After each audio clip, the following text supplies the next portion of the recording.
Messieurs, bonsoir et bienvenue à cet entretien. Après sa prestation de serment comme premier président de la 7e République, le chef de l'État, le professeur Faustin Archange Touadéra, s'exprime à cœur ouvert face à la presse internationale. Bonsoir, Monsieur le Président. Bonsoir. Dans le cadre de cet entretien, je suis Amanda Diawé, du Messager Télévision. À mes côtés, de prestigieux journalistes, dont Mohamed Bachir Ladan. Bonsoir, Monsieur le Président. De Pan-African Media. François Mboké, directeur de publication de Diapason Magazine. Merci. Hervé Villard-Kibon, autant pour moi, de la Flèche d'Afrique et de Regard sur le Monde Télé. Merci. Madame Christine Chili, journaliste au Messager Télévision. Bonsoir, Monsieur le Président. Bonsoir. Prince Aristide Ngekam, de Freedom Africa TV et de magazine Forum Libre. Bonsoir, Monsieur le Président. Bonsoir. Avant de commencer, Monsieur le Président, nous sommes un club média. Et avant toute chose, nous souhaitons vous présenter nos félicitations pour votre réélection à la tête de la République et votre investiture au stade Barthélemy Boganda. Tout de suite, nous commençons avec la première question. Monsieur le Président, vous avez officiellement lancé la 7e République le 30 mars dernier. Au-delà du symbole, quelle réforme institutionnelle majeure va concrètement garantir que cette terre marque une rupture définitive avec les fragilités politiques du passé? Je voudrais avant toute chose vous remercier pour l'intérêt d'abord que vous portez à la République centrafricaine, pour votre présence à ce moment important de la vie de la nation. Quels sont les points clés de la 7e République? C'est, comme je l'ai dit dans mes propos le 30 mars, nous voulons transformer la République centrafricaine. Voyez-vous, il y a 10 ans, nous avons, un peu plus de 10 ans, nous avons connu beaucoup de difficultés, beaucoup de fragilités. L'insécurité, la division, beaucoup de maux ont frappé vraiment la République centrafricaine. Mais petit à petit, nous avons adressé quelques solutions à ces préoccupations. Maintenant, nous évoluons, nous pensons que la paix est retrouvée, qu'il y a la sécurité, qu'aujourd'hui l'autorité de l'État est rétablie sur l'ensemble du territoire. Bien entendu, je ne dis pas que tout est parfait, non. Aujourd'hui, la paix est là, il y a encore des défis. Maintenant, nous devions soutenir, consolider cette paix retrouvée, la sécurité. Pour ça, les Centrafricains ont besoin de voir du nouveau pour leur bien-être. Et pour ça, nous nous engageons vers une transformation en profondeur de notre société. Parce que nous voulons offrir des moyens, offrir aussi des possibilités à nos compatriotes par le travail, par un changement de paradigme. Je disais tantôt que nous devions lutter contre les mauvaises manières de servir. Nous devions lutter pour une forte mobilisation de nos ressources internes pour faire face à ces dépenses. Nous devions nous remettre au travail. Beaucoup de chantiers. Nous devons mettre en valeur nos ressources naturelles qui sont pratiquement inexploitées. Et donc, aujourd'hui, le grand mot de cette 7e République, c'est la transformation. Monsieur le Président, alors, vous avez évoqué la sécurité et toutes les avancées qu'il y a eu dans ce secteur. La paix retrouvée, elle est là, et vous avez bien sûr nuancé en disant, même si on n'a pas fait la totalité, ce qui est sûr, on ne peut que vous féliciter pour ce qui a déjà été fait. Et c'est là, Monsieur le Président, ma question, elle est celle de savoir, vous avez très souvent félicité et remercié les alliés qui ont permis à ce que nous arrivions à cette sécurisation à ce niveau.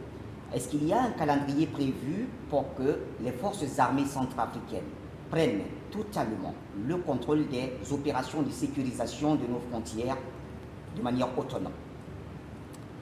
Voyez-vous, comme je l'avais mentionné, on était dans une situation extrêmement difficile.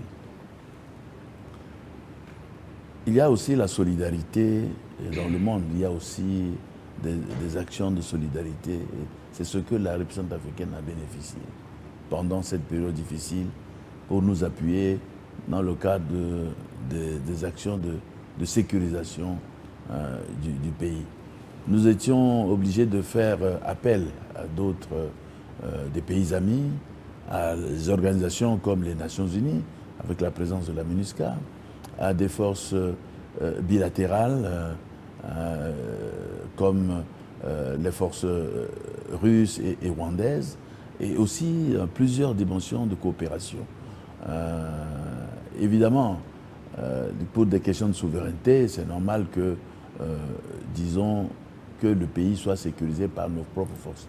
Ça, c'est ce que nous visons au bout, à terme, ou dans un avenir assez proche. Mais en attendant, nous avons besoin de soutien de ces amis. Et nous allons poursuivre. Nous avons un plan de travail, et c'est ce plan-là qui... Aucun pays ne peut pas vivre en autarcie. On a besoin de soutien des uns et des autres. Et c'est dans ce cadre-là que nous continuons notre travail. Cela ne veut pas dire que ces forces amies vont rester toute la vie ici. Non, nous allons travailler dans un plan de retrait progressif, harmonisé. Voilà. Merci, Monsieur le Président, de vous passer la parole. Monsieur le Président, vous promettez une lutte implacable contre l'impunité et surtout la corruption. Quelles sont les mesures concrètes et quelles garanties, Monsieur le Président, d'indépendance comptez-vous accorder aux institutions judiciaires et aux organes de contrôle pour que cette promesse ne soit pas perçue par les compatriotes comme une simple rhétorique, mais comme une réalité s'appliquant à tous, y compris au sein de votre propre entourage politique? Écoutez, ce n'est pas un vain mot, ce n'est pas... J'avais dit que ce n'était pas une simple promesse. C'est une orientation. C'est déjà un ordre de mission qui sera donné aux institutions chargées de ces différents secteurs que vous mentionnez. Et évidemment, chaque secteur a un entier de certain nombre de réglementations pour son fonctionnement. Nous allons veiller à ce que cette réglementation soit appliquée et qu'on verra ce que tout soit fait pour que la justice soit dite. Et de toute façon, je peux vous garantir qu'il y a l'indépendance de la justice, puisque j'en suis le garant. Et donc, je ferai tout pour que notre justice soit indépendante. Et je demanderai à nos appareils judiciaires d'être vraiment de dire le droit et de faire respecter le droit centrafricain. Évidemment, à nos populations, nous attirons leur attention que nous devions tous travailler pour le développement de notre pays. Donc il y a beaucoup de mesures qui seront prises. Les sectoriels sont déjà instruits de travailler dans cet état d'esprit. Monsieur le Président, avec vous, nous allons garder la transformation. Quels sont les secteurs prioritaires de ressources naturelles pour compter les transformations là? Nous voyons au niveau de la Banque centrale, par exemple, les mesures qui ont été prises pour l'or, qui va racheter l'or au niveau de la solution. Et puis, quelle est la politique de promotion des hommes d'affaires? Quelle est la politique de promotion des hommes d'affaires locaux, y compris la diaspora? Voyez-vous, notre stratégie pour la transformation économique est simple. Nous avons des secteurs d'activité prioritaires que nous allons relancer. Par exemple, l'agriculture. Ici, nous avons de bonnes terres, une bonne pluviométrie. Il nous faut repenser notre agriculture. Hein? C'est-à-dire que aujourd'hui, notre agriculture est pratiquement de subsistance, il faut le dire. Nous allons transformer cette agriculture pour la rendre plus productive et pour permettre justement que les agriculteurs puissent vivre de ça et en même temps, alors donc industrialiser l'agriculture. Nous allons transformer aussi, nous avons certain nombre de secteurs de production, notamment, vous avez mentionné les mines. Aujourd'hui, nous avons un code minier qui est attractif. Nous allons mettre en œuvre, nous allons prendre des mesures parce que beaucoup de nos minerais sortent par fraude. Nous sommes en train de mettre en place une police minière.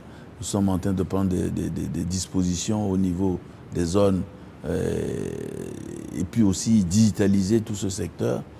Ça va amener un plus à cela. Nous avons le secteur forêt aussi. Nous avons dans le tourisme et l'environnement, nous travaillons pour voir l'économie verte. Il y a beaucoup d'actions sur lesquelles nous sommes en train on a déjà pris d'action et beaucoup de projets sont développés.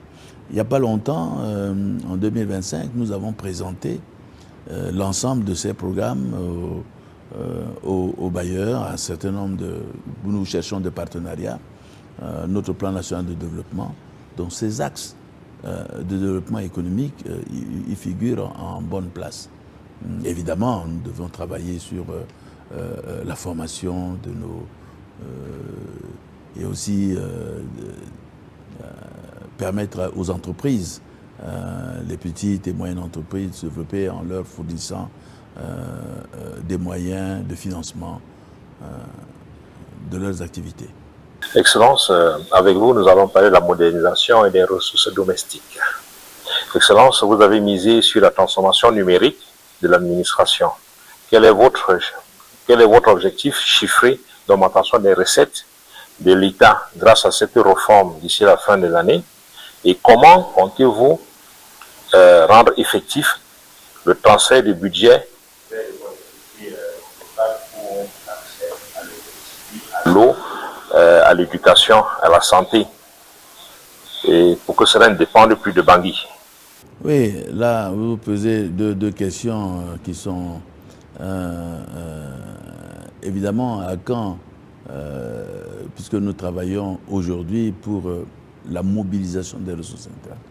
Notre stratégie, à plus d'autres, c'est de digitaliser tout le secteur pour mobiliser les recettes. Nous allons digitaliser. Je pense qu'en faisant cela, on va accroître notre capacité, avoir plus de visibilité et pour la mobilisation. Et bien d'autres encore. Voyez-vous, il y a certains nombres de secteurs aujourd'hui. Je parlais de fraude dans le secteur minier. Ça, c'est aussi une stratégie pour la mobilisation parce qu'aujourd'hui, si nous voulons financer nos projets de développement, il faudrait augmenter nos recettes domestiques. Ne pas le faire, c'est qu'on ne pourrait pas transformer, disons, la République. Donc, plus de moyens pour permettre d'investir et transformer.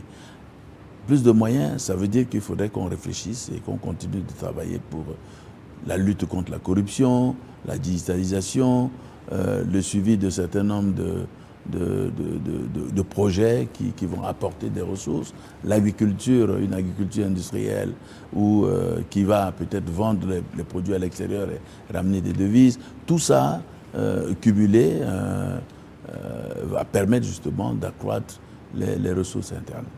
Vous avez parlé de la distribution des moyens aux collectivités locales. Nous avons fait le choix de la décentralisation.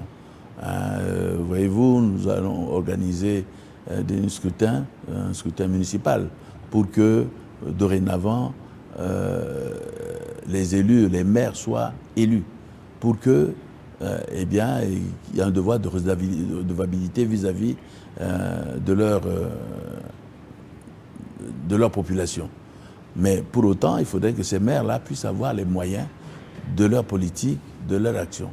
Nous allons, au niveau du gouvernement ou de l'aspect central, voir quelles sont les recettes que nous pouvons transférer à ces communautés pour leur permettre d'avoir des moyens d'action. Bien sûr, ce transfert se fera progressivement, suivant les types de recettes à mobiliser.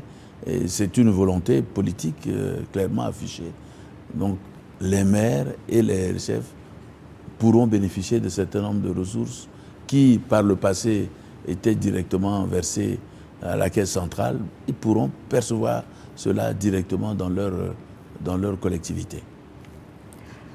Monsieur le Président, vous souhaitez que la diaspora soit un pont de confiance. Quelles sont les mesures concrètes que vous allez prendre pour inciter les compétences qui évoluent actuellement à l'étranger à revenir investir au pays?